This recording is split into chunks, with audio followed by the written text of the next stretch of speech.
If you like gardening and you want to add growing blackberries and raspberries to your garden, whether you're an experienced gardener or a beginner, I have a variety from the company Bushel and Berry, and I have thornless container varieties of raspberries and blackberries. If you've ever been around any of the blackberry or raspberry bushes, you know they're very spindly and wild and thorny and annoying, but this is a container variety and I can handle this.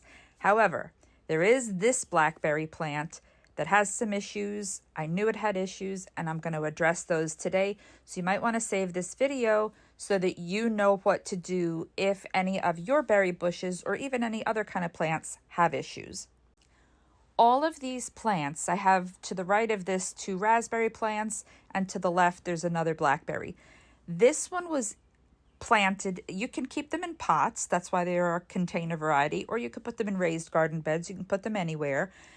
But it wasn't thriving, and I didn't know why it wasn't thriving. I thought maybe it was a harsh winter until I took it out of the pot and transplanted it, and I saw grubs, which are nasty little things that eat the roots of plants. So I thought I got rid of them all. I shook out the plant. I picked them out by hand.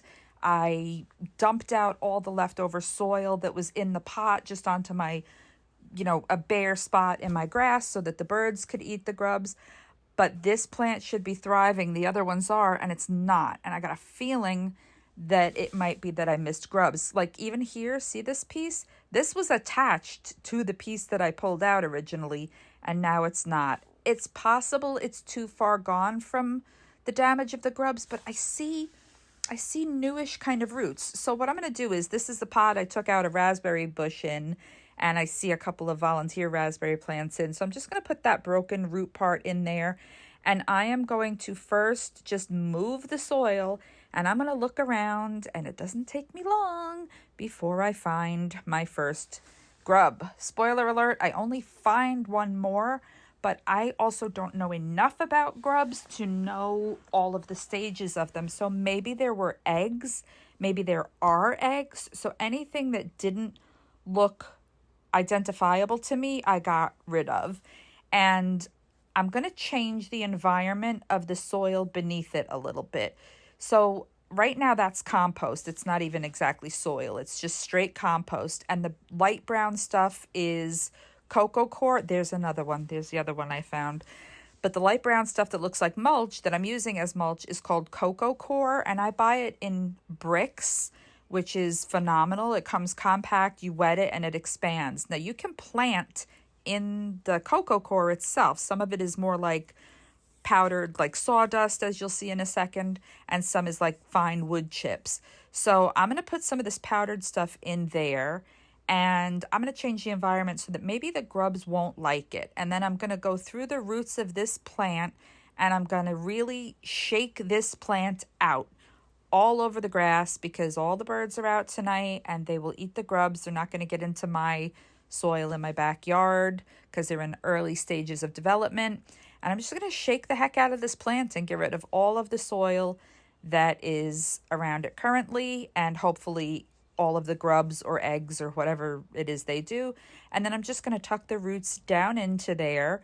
You don't have to be super gentle with these plants either. I mean, don't be rough with them, but I'm just going to tuck them in and pull the dirt in around them, along with some of that Coco.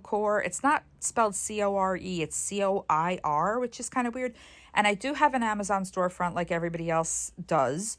I do have the Coco bricks linked. They're incredible. They're so incredible. I hate buying big bags of mulch or peat moss because they're freaking heavy, and I don't want to do that. But this comes in literal brick-sized things. Put it in a pot, put water in it from the hose, and it expands. It's the first time I ever tried it. It's fabulous. So I have that, and I will have these berry bushes. They actually sell them on Amazon also. So I have that in my garden section in my storefront, and the link is in my bio, but you can get them anywhere. I think they sell Bushel and Berry in Home Depot also. But all I'm doing is pulling the soil in around, and you saw me tuck with my fingers to get it in tight, and I am just patting it down firmly because we don't want a mound where the plant is, otherwise all the water will run off, and we don't want it like divoted because we don't want water to collect. Now here is an example of some of the volunteer bushes I get. While we're here, let me show you.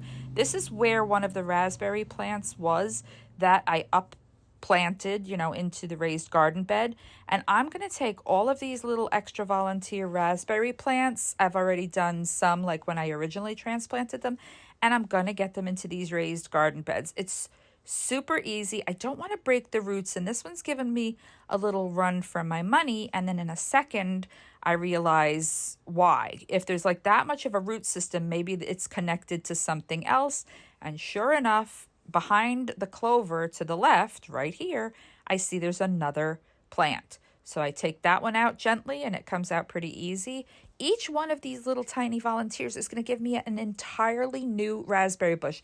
And the first year I bought them, year before last was the first year I bought, and I started with raspberries. I got enough raspberries that I put them in a Ziploc freezer bag, and I flippin' made a pint of jam. A half pint? A pint? No, it was a pint. It was a pint of jam. I never made jam before in my life, and I wish I could show you the fruit that these produce in this video, but I can't. But again, here, when you're just transplanting them, you tuck the roots in carefully, and you bring the soil around tightly, and you support it. Now, this plant is bending one way, so I am purposely pointing it away from the sun because it will start to bend towards the sun. That's what plants usually do if they only have like a certain amount of sun exposure. So that's a way to straighten a plant out. And all of these volunteers, I was thinking of keeping them all, but I don't know. I gave some to some friends and family, but maybe I'll give some more away. But I'm going to let them establish first. So are you growing berries? Do you have any questions about growing berries? Because I'm getting really good at it. I can't wait to show you the harvest that I get from them.